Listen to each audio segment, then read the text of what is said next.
हम बहुत कंफ्यूज रहते हैं, हमें पता नहीं रहता है कि हमारा जेस्ट क्या है, हमारा पैशन क्या है। हमारे देश में बहुत सारे इंस्टीट्यूट हैं, आप उसे ज्वाइन कीजिए और वहाँ पर अपने नॉलेज को, स्किल को और अपग्रेड करो। भारत की जीडीपी को भी बढ़ाएं और खुद की लाइफस्टाइल को भी बेहतरीन करें। बहुत सारे लोग होते हैं जो अपनी फील्ड के हीरो होते हैं, तो वो जो शेफ़ है वो अपनी फील्ड का हीरो है। वो पढ़ना हो, यूपीएससी के एग्जाम्स हो, रेलवे हो, सीए हो, सीएस हो, नेवी हो, इंडियन हो, आर्मी हो, बहुत सारी चीज़ें सीखो से मैंने भी बहुत कुछ सीखा है। हर परिजन को, हर पेरेंट को ये शो देखना चाहिए, समझना चाहिए। अगर आपको आईएएस बनना है तो आपको क्या पढ़ाई करनी है, कैसे एंट्रेंस एग्ज़ाम देना है, सिर्फ एक स्टूडेंट या बच्चा चूज़ नहीं करता करियर, उसके पेरेंट्स का भी बहुत बड़ा इन्वॉल्वमेंट होता है। आई थिंक पढ़ने की कोई उम्र नहीं है, सिर्फ एक जज्बा और मोटिवेशन होना चाहिए। Hello everyone, I am Paridhi Sharma and you are watching me on Bollywood helpline. ये बेहतरीन शो है एजुकेशन से रिलेटेड। यहाँ पर मोस्टली जब जो यंगस्टर्स होते हैं जो एक इस मुकाम पर आते हैं जब उन्हें अपने करियर को चूज़ करना है कि अब वो क्या पड़ाव करियर का चुने, वो बड़ी दुविधा की स्थिति होती है। They are so confuse, even I was so confuse when I was young and just passed out from my graduation and I was so confused, what should I do, what career should I pursue for। तो ये show उन सारे youngsters को dedicated है जहाँ पर detail में आपको एक एक करियर की, उसके जो प्रोफेशन है, जो प्रोफिशिएंट प्रोफेशनल्स हैं, उनको हमने इनवाइट किया है और बहुत डिटेल में उनसे डिस्कस किया है उस करियर के बारे में, उसमें क्या चैलेंजेस होते हैं, क्या पर्सनैलिटी ट्रेट्स होती हैं और बहुत सारी बातें हैं। So it's an amazing show for mostly for the youngster who would like to choose their career. जी हाँ, मतलब मैं अगर या I consider myself always student of life and मुझे, अगर मैं अपनी पर्सनल एग्जाम्पल, अगर आपने जो जिक्र किया है, तो मैंने बहुत पढ़ाई की अपनी लाइफ में ना। Now I look back and I think why rather I should join NSD, some institute which could give me better education of acting, even though I've learned it through the process इतने सालों में। पर मुझे ऐसा लगता है कि वही बात है ना कि हम बहुत कंफ्यूज रहते हैं, हमें पता नहीं रहता है कि हमारा जेस्ट क्या है, हमारा पैशन क्या है, और हम फॉलो वही करते हैं जो आम तौर पर हमारे इर्द गिर्द सब लोग कर रहे हैं। तो even I saw everybody around my friend circle, they were doing MBA, so even I did that and I spent almost 8 years in my education, like 3 years of graduation, 2 years of post graduation. After that I got married and then I came to Mumbai and started my journey as an actor. काश उस समय कोई होता जो मुझे guide करता कि अगर ये पैशन है और ये जेस्ट है तो इसी फील्ड में बहुत सारी अपॉर्चुनिटी है लर्निंग की भी। हमारे देश में बहुत सारे इंस्टीट्यूट हैं, आप उसे ज्वाइन कीजिए और वहाँ पर अपने नॉलेज को, स्किल को और अपग्रेड करो। I think, I don't know, somewhere when I started giving interviews for the corporate world, I just finished my MBA and interviews came my way, or that time I realized that I don't belong to this world of corporate so maybe because of that realization I just felt कि I should try something, जो मेरे अंदर ऐसी दबी सी ख्वाहिश है actor बनने की, मुझे उस पर एक चांस तो अपने आप को देना चाहिए। So like that my journey started. इंसान हर चीज़ में कुछ ना कुछ सीखता है, तो अगर आपके एक्टिंग करियर की लाइफ की बात करें तो आप उससे सबसे बेस्ट पार्ट क्या सीखें? मुझे लगता है आई लाइक योर क्वेश्चन।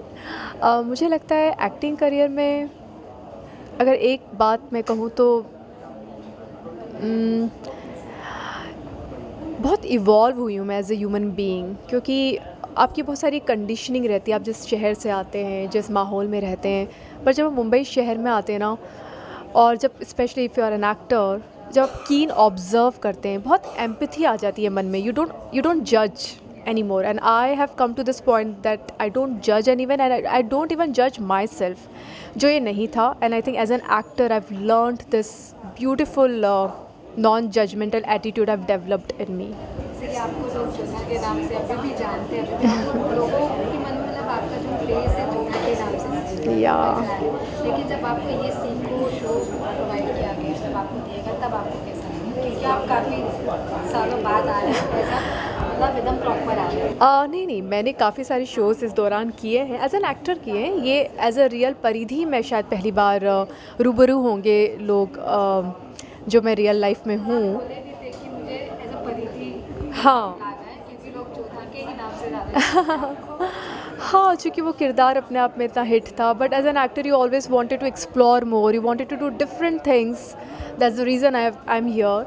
तो मेरा अभी भी वो ज़ेस्ट है कि मैं डिफरेंट तरह के किरदार निभाना चाहूँगी, और एज़ अ परिधि इस शो ने मुझे पूरी तरह से अपॉर्चुनिटी दी है कि जो क्वेश्चंस मेरे दिमाग में थे, वहाँ पे कोई स्क्रिप्ट नहीं थी, वहाँ पे कोई गाइडेड स्टैंडर्ड या पैटर्न नहीं था कि आपको, जैसे एक्टिंग में स्क्रिप्ट होती है we have to just follow it, but यहाँ पे ऐसा कुछ नहीं था। इस शो ने पूरी लिबर्टी दी, पूरी आज़ादी दी। जो मेरे जहन में सवाल थे वो गेस्ट से मैंने पूछे, और जो भी मेरी एजुकेशन की जो भी मेरी लर्निंग से आज तक की, वो उसने बहुत मुझे हेल्प किया, वो सारे क्वेश्चंस जो मेरे अंदर से निकले। तो या I would love to explore such kind of medium, you know, as a host, you know, first time I am appearing. हाँ जी, क्योंकि ये शो बहुत ज़्यादा एजुकेशन और एंटरटेनमेंट भी है, बट एजुकेशन से रिलेटेड है, तो हमारे दूरदर्शन पर आ रहा है, और ऐसे प्लेटफॉर्म पर जहाँ पर यू नो पूरा भारत से देखेगा, और वहाँ पर एज अ होस्ट मुझे बहुत अच्छी अपॉर्चुनिटी लगी है। प्रोड्यूसर जो ये सोच के शो निकाला, उसके बारे में क्या कहना चाहेंगे? मुझे इनकी सोच, the first meeting when Anirudh called me, and then we met sir, and in the first meeting I was so impressed by his vision, क्योंकि ये बहुत ज़रूरी है। मतलब हमारे भारत में हम सभी जानते हैं कि डेमोग्राफिक डिविडेंड हमारे पास एक बहुत बड़ी ताकत है, ज़्यादा से ज़्यादा यंग जनरेशन है, यंग लोग हैं हमारे भारत में, बट उन लोगों को हमें स्किल देना पड़ेगा, अपॉर्चुनिटी देनी पड़ेगी, और वो जज्बा देना पड़ेगा कि वो एक सक्सेसफुल अपना करियर बनाएं, और भारत की जीडीपी को भी बढ़ाएं, और ख़ुद की लाइफस्टाइल को भी बेहतरीन करें। तो मुझे लगता है सोच बहुत ज़रूरी है कि हम इस तरह के शोज़ और भी ज़्यादा से ज़्यादा लाएं, जहाँ पर हम करियर की भी बात करें, एजुकेशन की बातें करें, यंगस्टर्स की बातें करें, उनके एस्पिरेशन की बातें करें। तो I really appreciate his thought process to brought up this show. आज की यूथ जनरेशन के बारे में आप क्या कहना चाहेंगे? क्योंकि आज की यूथ जनरेशन कहीं ना कहीं कन्फ्यूज है। आफ्टर कोविड वो लोग एजुकेशन से हट के अपना जॉब ज़्यादा देखना चाह रहे हैं। कुछ लोग ऐसे हैं कि ग्रेजुएशन करके पोस्ट ग्रेजुएशन नहीं करते, जो जॉब पे ही ज़्यादा फोकस करते हैं। ऐसे लोगों के बारे में आप क्या कहना चाहेंगे? I don't know, everyone is to their own, I can't really comment on this। और मुझे लगता है कि ऐसा नहीं है, मतलब आजकल की जो यूथ है, जो यंगस्टर है, वो काफ़ी ज़्यादा इन्फॉर्म्ड हैं। अब बस उनको चॉइस ये करना है कि इस इन्फॉर्मेशन को वो नॉलेज और विजडम में कैसे कन्वर्ट करें। शायद इस जर्नी को उन्हें अचीव करना चाहिए, बट वो काफ़ी वेल रेड भी हैं, और काफ़ी जेस्ट है उनमें। तो मैं कहीं से भी लुक डाउन नहीं कर सकती हूँ। I have lot of hopes from the younger generation, और मुझे लगता है कि हमें ज़्यादा से ज़्यादा मोटिवेट ही उन्हें करना चाहिए कि वो अपनी लाइफ में सही डिसीजन ले सके, और इस इन्फॉर्मेटिव और इन्फॉर्मेशन वाली जो दुनिया है उसको नॉलेज और विजडम वाली दुनिया अपने लिए बना सके। सर क्या कहेंगे सीखो, जो कि रियलिटी शो टीवी नेशनल पर आ रहा है, उसके बारे में? देखिए, जैसे कि टाइटल ही है, शो का नाम ही है सीखो, तो जीवन में हम सब लोग को बहुत कुछ सीखना है, लेकिन उसमें भी सबसे ज़्यादा इम्पॉर्टेंट ये है कि हम अपनी लाइफ से क्या सीखते हैं। और जब हम किसी प्रोफेशन में आगे बढ़ते हैं, तो उस प्रोफेशन में आगे बढ़ने के लिए हमें किन किन पड़ाव, किन किन रास्तों का सामना करना पड़ता है, चाहे वो कोई भी प्रोफेशन हो। उस शो का नाम है सीखो, भविष्य नए भारत का, जो दूरदर्शन की नेशनल नेटवर्क की एक अपने आप में एक बहुत अच्छी पहल है कि पहली बार इस तरीके का इतना बड़ा एक एडुटेनमेंट शो ऑडियंस को देखने को मिलेगा। देखिए, अक्सर देखा जाता है कि रियलिटी शो रहता है इंटरव्यू से रिलेटेड, जी हाँ। तो जो टीवी स्टार्स रहते हैं, बॉलीवुड के स्टार्स रहते हैं, वो लोग के इंटरव्यूज रहते हैं, लेकिन इसमें नए भारत का जो फ्यूचर है उनका इंटरव्यू लिया जा रहा है, तो वो कैसा लगा? मैं बताता हूँ। देखिए, शो का कॉन्सेप्ट ही वही है कि यहाँ पे हर इंसान अपनी फील्ड का हीरो है। फॉर एग्जांपल, आज हम एक अच्छे होटल में बैठे हैं, रेस्टोरेंट में बैठे हैं, या फिर एक ढाबे में भी बैठे हैं, या फिर एक छोटी सी एक चाय की दुकान भी है, तो वहाँ पे भी उनकी जो अपनी जर्नी है वो अपनी फील्ड के हीरो हैं। तो सिर्फ हीरो जो हैं वो हमारी स्क्रीन के या फिर हमारी इंडस्ट्री के सीरियल में, फिल्मों में नहीं होते हैं। बहुत सारे लोग होते हैं जो अपनी फील्ड के हीरो होते हैं। तो वो जो शेफ़ है वो अपनी फील्ड का हीरो है, वो तुर्रम खां है। वो जब वो दाल में तड़का लगाता तो शायद वैसा कोई नहीं लगा सकता। आज विदेशों से बहुत सारे लोग जो हैं हमारे देश से लोगों को बुलाते हैं, शेफ़ को बुलाते हैं। बहुत सारे ऐसे लोग हैं जिन लोगों ने अलग अलग जगह अपने रेस्टोरेंट खोले हुए हैं। तो ये तो चलिए सिर्फ एक होटल इंडस्ट्री की बात हो गई, चाहे फिल्म इंडस्ट्री हो, चाहे आपको आईएएस ऑफिसर बनना हो, आईपीएस बनना हो, यूपीएससी के एग्ज़ाम्स हो, रेलवे हो, सीए हो, सीएस हो, नेवी हो, इंडियन हो, आर्मी हो, बहुत सारी चीज़ें। इंडियन एयरफोर्स का भी हम हाल ही के अंदर अभी हमारा एक नया एपिसोड आने वाला है, तो जो एयरफोर्स डे पे आएगा।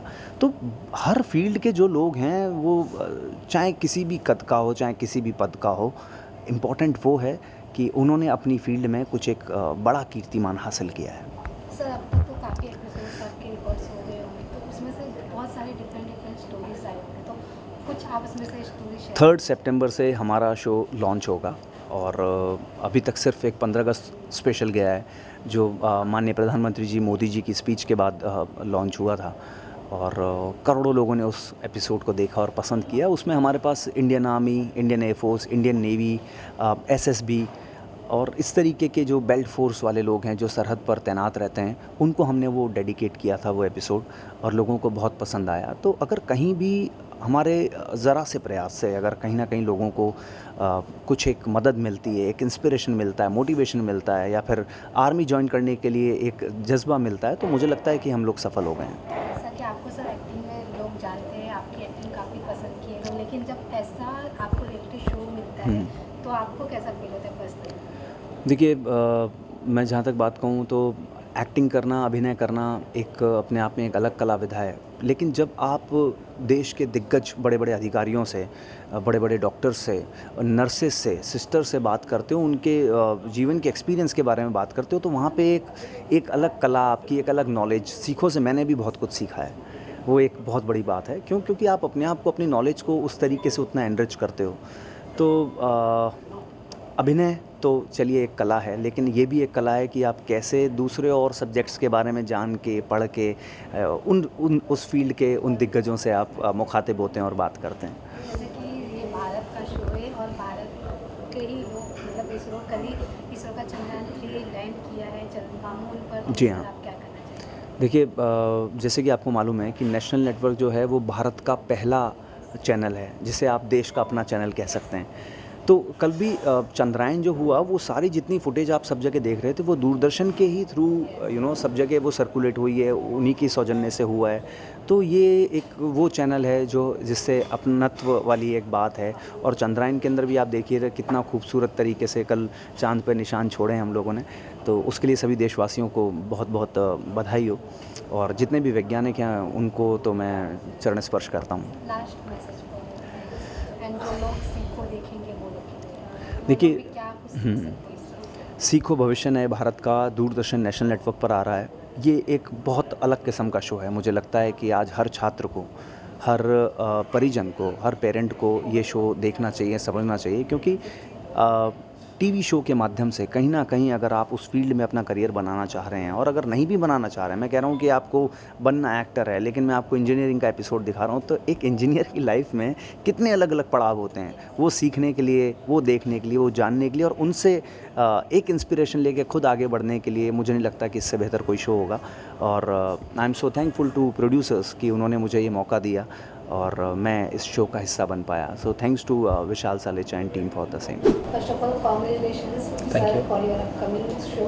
क्या कहेंगे इस शो के बारे में, थोड़ा लोगों को जानकारी दें। सो ये विजन शो का मेरे माइंड में तब आया जब मैं खुद 12th स्टैंडर्ड के बाद मुझे एडवर्टाइजिंग करना था, लेकिन कुछ रीज़न से मेरे पास गाइडेंस नहीं था, कुछ प्रॉपर वे अहेड नहीं था। इसके लिए मैंने फाइनेंस चूज़ किया। तो ऐसे कितने लोग रहेंगे जो अपना पैशन अचीव नहीं कर सकते because of lack of guidance, lack of maybe resources, lack of मार्गदर्शन नहीं मिलता बेसिकली। तो सीखो एक मीडियम है जिससे देश के युवा, उनके पास एक पूरे ऑप्शंस हम लेके आ रहे हैं। अगर आपको आईएएस बनना है तो आपको क्या पढ़ाई करनी है, कैसे एंट्रेंस एग्ज़ाम देना है, क्या उसकी पूरी मोटिवेशन है। तो स्टूडेंट्स को ये एक इंस्पिरेशन मिल जाएगा ये शो के माध्यम से कि आपको आगे क्या करना है लाइफ में। और टेलीविज़न हमने इसलिए चूज़ किया क्योंकि इंडियन फैमिली एक अलग हमारा प्रक्रिया होती है एक करियर एज अ फील्ड को चूज़ करने के लिए। सिर्फ एक स्टूडेंट या बच्चा चूज़ नहीं करता करियर, उसके पेरेंट्स का भी बहुत बड़ा इन्वॉल्वमेंट होता है। सो टेलीविज़न के माध्यम से एक कलेक्टिव इन्फॉर्म्ड डिसीजन पेरेंट्स और स्टूडेंट्स ले सकते हैं कि कौन सा करियर उनके लिए, पैशन उनके अचीव करने के लिए बेस्ट रहेगा।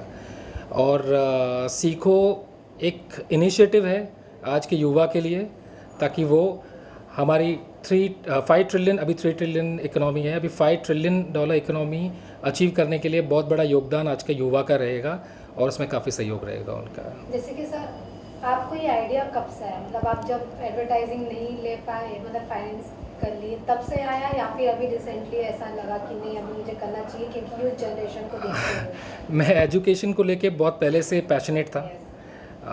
जैसे मैंने कहा, मुझे मार्केटिंग और एडवर्टाइजिंग में इंटरेस्ट था, तो मैंने सिम कार्ड्स भी बेचे हुए हैं, मैंने बैंकिंग में जॉब भी किया हुआ है। Today I am a real estate entrepreneur. लेकिन मैंने पढ़ाई नहीं छोड़ी। कोविड में भी जब मैं हॉस्पिटलाइज था, मैंने मेरे फाइनल ईयर की लॉ एग्ज़ाम हॉस्पिटल में से दी थी। तो आई थिंक पढ़ने की कोई उम्र नहीं है, सिर्फ एक जज्बा और मोटिवेशन होना चाहिए। उस तरीके से कोई भी एज में हम पढ़ सकते हैं। जैसे कि आजकल देखा जा रहा है, बेसिकली कोविड के बाद लोग पढ़ाई से कहीं ना कहीं डिस्ट्रैक्ट हो रहे हैं, बच्चे लोग, यूथ जनरेशन, क्योंकि लोगों में होड़ मच गई जॉब करने की। तो लोग डिग्री के बाद, कुछ लोग, बहुत सारे लोग ऐसे हैं कि डिग्री के बाद ही जॉब करते हैं, तो लोग आगे का जो पोस्ट ग्रेजुएशन होता है या फिर कोई और कोर्स होता है वो नहीं कर पाते। तो इसके बारे में आप क्या कहेंगे? ये रीज़न यही है कि उनके पास करियर का गाइडेंस नहीं है। करियर काउंसलर्स बहुत है, लेकिन एक प्रॉपर इन्फॉर्म्ड डिसीजन लेना, एक मोटिवेट होना। आज कईयों को इंडियन आर्मी का पता ही नहीं है कि मुझे इंडियन आर्मी में कैसे अप्रोच करना है, जबकि उनकी फिजिक अच्छी होगी, उनको शायद पैशन भी होगा, देश के लिए कुछ करना भी होगा, लेकिन शायद वो नहीं कर पा रहे होंगे। तो ये एक शो के माध्यम से बहुत कुछ एक इंस्पिरेशन मिलेगा आज के युवाओं को, जिसको जज्बा है देश के लिए काम करने का, तो वो इंडियन आर्मी में जा सकता है। अगर मेरा फाइनेंस में बहुत ज़्यादा इंटरेस्ट है, मैं शायद चार्टर्ड अकाउंटेंट बन जाऊँ, तो मुझे चार्टर्ड अकाउंटेंट बन सकता हूँ। मुझे बैंक में नौकरी करनी है तो बैंकिंग में जा सकता हूँ। मुझे इंश्योरेंस में जाना है तो मैं इंश्योरेंस में। तो बहुत सारे ऐसे हमारे ये शो के माध्यम से हम 52 एपिसोड्स बना रहे हैं सीज़न 1 में। और आगे जैसे जैसे 21st सेंचुरी में आज इतने नए ऑप्शंस आ रहे हैं। Blogging is a good career, YouTubing is a good career, fashion designing आज लोग करते हैं, लेकिन fashion designing has a good career itself, photography is a good career. So that is the reason I think youth को बहुत अच्छा inform decision लेने को मदद मिलेगी इससे। तो इसमें और कौन कौन लोग दिखेंगे हमें, और कौन कौन किसे फेम? सो हमने हर एक एपिसोड में उस फील्ड के दिग्गज का एक्सपर्ट ओपिनियन लेने का प्रयास किया हुआ है। जैसे कुछ एक हमारे एपिसोड्स है जिसमें एक्टिंग रिलेटेड है, तो हमने राजपाल यादव जी, जिन्होंने बहुत शानदार काम किया और उनकी एक्टिंग से सबको एंटरटेन किया हुआ है, हमने उनको इनवाइट किया हुआ था। लेट सतीश कौशिक जी, इन्होंने काफ़ी बहुत ज़्यादा रोशनी डाली है कि आज के how to become a director और how to chase your dream, उन पे काफ़ी अच्छा उन्होंने ये बोला हुआ है।